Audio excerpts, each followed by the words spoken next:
اعوذ باللہ من الشیطان الرجیم بسم اللہ الرحمن الرحیم ان اللہ و ملائکتہ یصلون علی النبی یا ایھا الذین آمنوا صلوا علیہ وسلموا تسلیما۔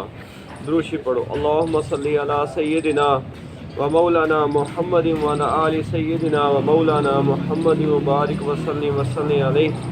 الصلاۃ والسلام علیک یا سیدی یا رسول اللہ وعلى آلك وأصحابك يا سيدي يا حبيب الله۔ الصلاة والسلام عليك يا سيدي يا رحمة للعالمين وعلى آلك وأصحابك يا سيدي يا خاتم النبيين۔ حضرت جابر رضی اللہ تعالی عنہ سے مروی ہے، رسول اللہ صلی اللہ علیہ وسلم نے فرمایا، ایک غیرت وہ ہے جسے اللہ عز و جل پسند فرماتا ہے، اور ایک غیرت وہ ہے جسے اللہ تعالیٰ ناپسند فرماتا ہے۔ اسی طرح ایک فخر وہ ہے جسے اللہ تعالیٰ پسند فرماتا ہے، اور ایک فخر وہ ہے جسے اللہ تعالیٰ ناپسند فرماتا ہے۔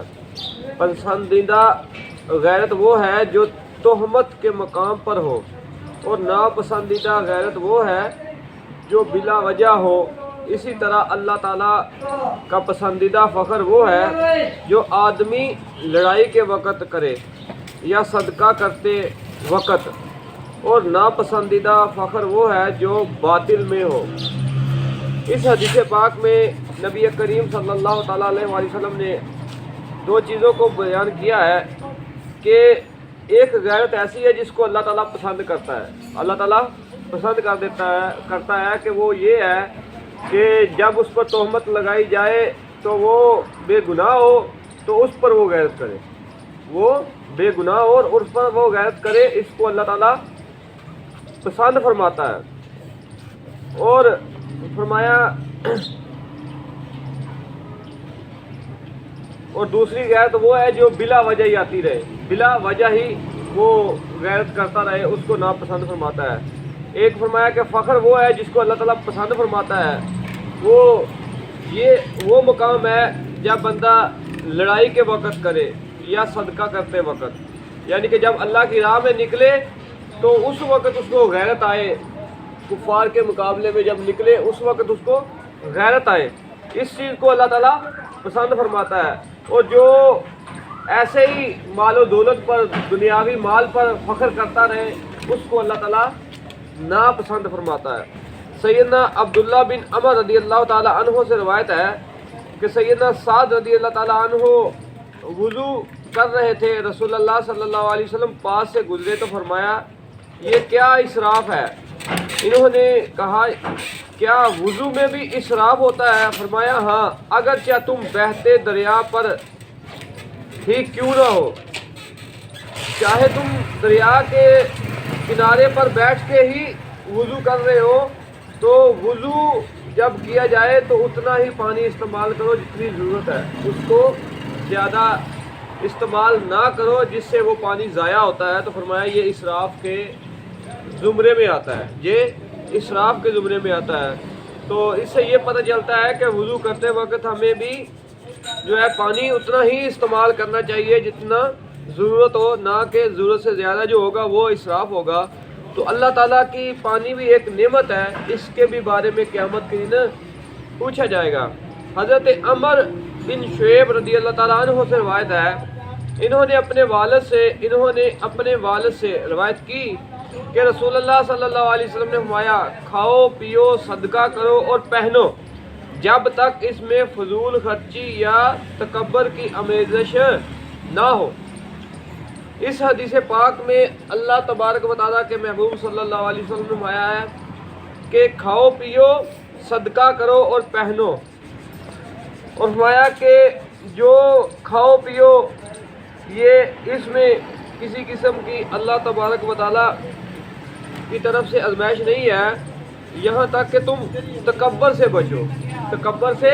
بچو کہ جب تمہیں مال دیا جائے تو اس کو تکبرانہ طریقے سے فضول خرچی میں لے آؤ، فضول اس کو دوسرا لگاتے رہو۔ جب اگر تیرے پاس مال زیادہ ہے تو تجھے چاہیے کہ تم اللہ کے راستے میں لگاؤ، تاکہ قیامت کے دن تمہارے لیے وہ جو صدقہ ہوگا وہ کام آئے گا۔ تو لہٰذا ہمیں اس چیز کو بھی مد نظر رکھنا چاہیے کہ جو چیز ہمارے پاس موجود ہو اس کو خواہ پھر اور چیز اس پر نئی لینے کی ضرورت نہیں ہے۔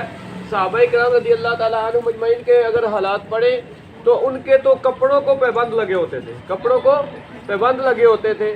تو اس سے یہ پتہ چلتا ہے کہ جو چیز ضرورت کے تحت ہو اس کو لیا جائے گا تو وہ تو ٹھیک ہے، لیکن جو چیز ہمیں ضرورت ہی نہیں ہے جس چیز کی، پھر وہ بھی ہم اس کو اس وجہ سے خریدیں کہ میرے پاس بڑا مال ہے، کوئی فرق نہیں پڑتا۔ تو یاد رکھیں جو مال اللہ نے دیا ہے اس کا اللہ تعالیٰ حساب بھی لے گا، تو جو چیز ضرورت کی ہو اسی کو ہی استعمال کرنا چاہیے۔ جو ضرورت سے زیادہ ہو جائے وہ فضول خرچی میں آ جاتی ہے، تو لہذا فضول خرچی سے بچنا چاہیے۔ حدیث پاک میں ہے حضرت مغیرہ بن شعبہ رضی اللہ تعالیٰ عنہ کے منشی وارد نے کہ حضرت معاویہ رضی اللہ تعالیٰ عنہ نے حضرت مغیرہ بن شعبہ رضی اللہ عنہ کو لکھا کہ انہیں کوئی ایسی حدیث لکھی ہے جو آپ نے رسول اللہ صلی اللہ علیہ وسلم سے سنی ہو۔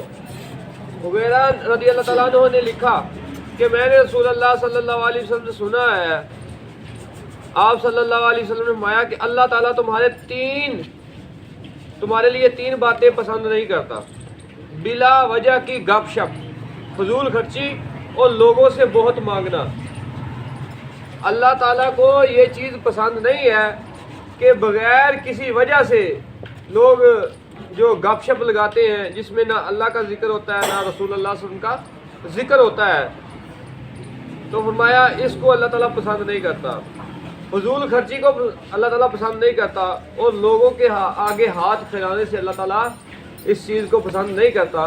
تو لہذا ہمیں اگر اپنے آپ پر ہم غور کریں تو ہمارا کتنا وقت ایسے ہی ضائع ہو جاتا ہے جس میں کسی قسم کی بھی نہ اللہ تعالیٰ کی حمد ہوتی ہے، رسول اللہ صلی اللہ علیہ وسلم پر نہ درود پاک پڑھا جاتا ہے، نہ اللہ رسول کی بات ہوتی ہے۔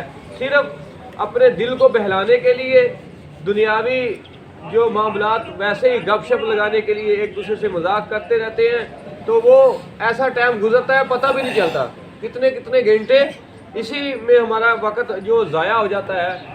تو فرمایا کہ اللہ تعالیٰ اس چیز کو ناپسند کرتا ہے۔ تو فرمایا کہ فضول خرچی جو ہے بلا وجہ کسی چیز کو بندہ کسی چیز پہ پیسے لگا دیتا ہے جس کا کوئی حاصل وصول نہیں ہے، تو اس کو بھی اللہ پسند نہیں کرتا۔ تیسرا فرمایا کہ کسی کے آگے ہاتھ پھیلانے کو بھی اللہ تعالیٰ ناپسند کرتا ہے۔ تو لہٰذا ہمیں اس حدیث پاک سے یہ سبق ملتا ہے کہ ہمیں بلا وجہ کی گپ شپ نہیں لگانی چاہیے جس میں جو ہے کل قیامت کے دن پکڑ ہو۔ ظاہری سی بات ہے جب گپ شپ لگاتے ہیں تو پھر وہ وقت ضائع ہوتا ہے، تو اللہ تعالیٰ نے تو انسان کو جو بھیجا ہے اس کے ہر وقت کا حساب لے گا، وہ ہر چیز کا وہ حساب لے گا، لیکن جو اللہ کے ذکر میں وقت گزرے گا یا عبادت میں گزرے گا اس کا کوئی حساب نہیں ہوگا۔ لہذا ہمیں جو ہے وہ اللہ کے ذکر میں زیادہ سے زیادہ وقت کو گزارنا چاہیے، نہ کہ فضول کی گپ شپ لگائیں اور نہ کسی کے سامنے ہاتھ پھیلائیں۔ اللہ سے یہی دعا کرنی چاہیے کہ اللہ تعالیٰ اپنے علاوہ کسی کا محتاج نہ کرے۔ اللہ تعالیٰ ہم سب کو عمل کرنے کی توفیق عطا فرمائے، آمین۔